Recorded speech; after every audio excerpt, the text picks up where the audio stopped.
What is going on, guys? Thanks for tuning in to the next episode of the Three Peaks Fitness Podcast. I'm Coach Mark. I'm Coach Lynette. Today, we are coming at you with a scientific study that's really interesting. Yeah. And we are very happy that the results are what they are because this is what we've been preaching for a while. It matches what we see here in the gym. Yeah, for sure. So why don't you break it down, Lynette? You're the one who came across this study, so why don't you break it down for us? Yeah, it's a great study that was published in the Scandinavian Journal, and it was done by a group in Japan.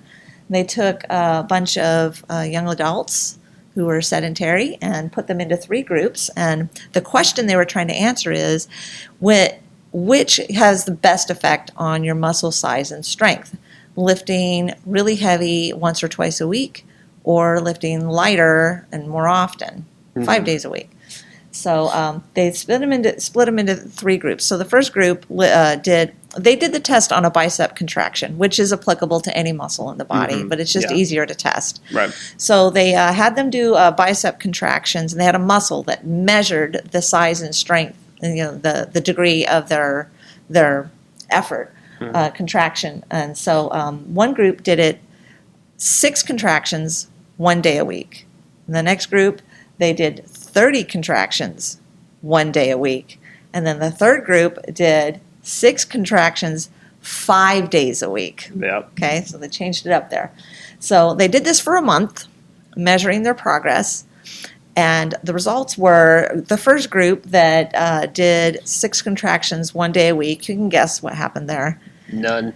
0%. No muscle size change and no muscle strength change. Yeah. Then group 2 that did the 30 contractions 1 day. So they lifted heavy 1 day a week, which we do see people doing. Yeah. We see people doing that one. Yeah. And they had a 6% increase in muscle size, but here's something interesting. No change in their strength. Yeah, that was kind of odd to me, but hey. So the muscles I guess their muscles retained some water. Well, maybe, yeah. But they really didn't increase their strength. Yeah. Yeah, so going heavy 1 day a week and then doing nothing else. So so some interesting things we can learn from that. And then the third group, they were the ones that did less more often. So they did 6 contractions 5 days a week.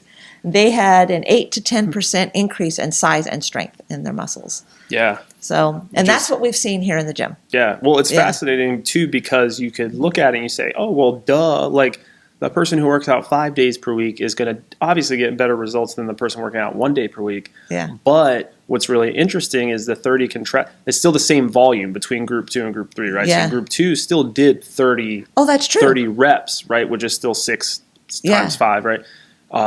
But their results were nowhere near that of group that did 6 reps per day, 5 days per week.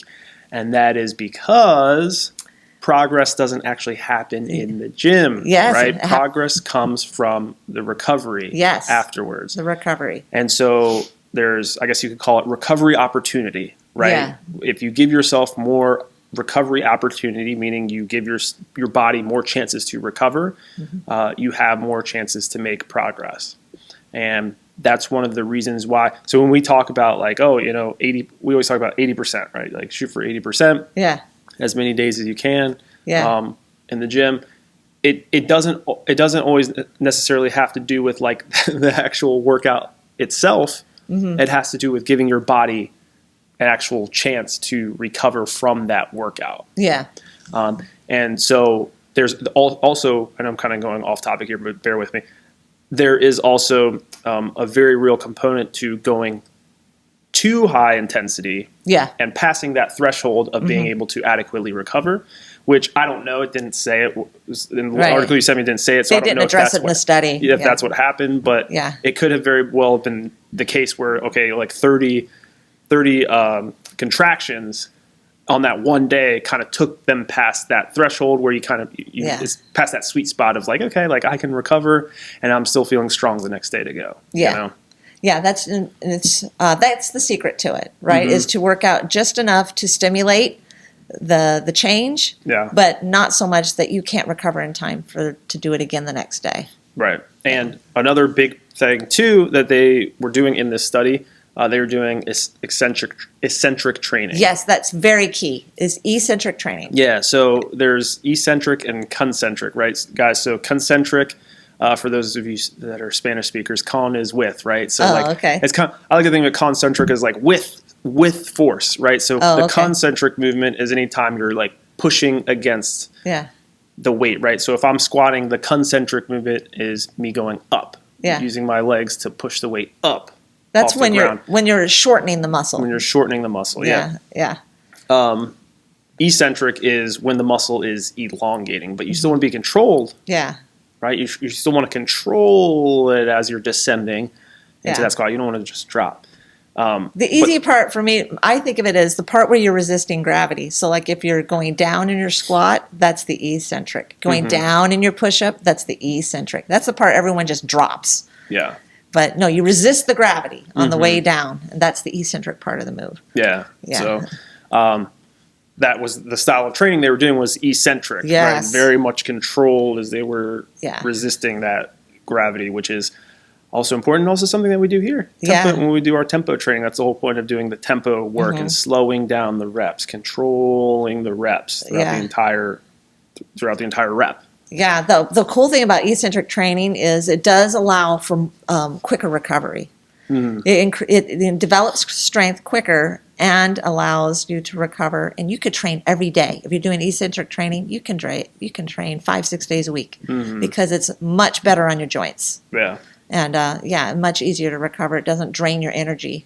Yeah. Right? It's just doesn't beat you up. So it's great. Eccentric training is awesome. Yeah. So and it worked in this study. Yeah. So you want more opportunities for that post-exercise recovery. Yes. So the group that did the 5 days a week, they had 5 opportunities to recover. Yep. As opposed to just the one. You need that recovery opportunity. The only way to do that is to work out more frequently. It's like brushing your teeth. Would you brush your teeth for 10 minutes every day or once a week? Right, once a week for like 14 minutes. Yeah.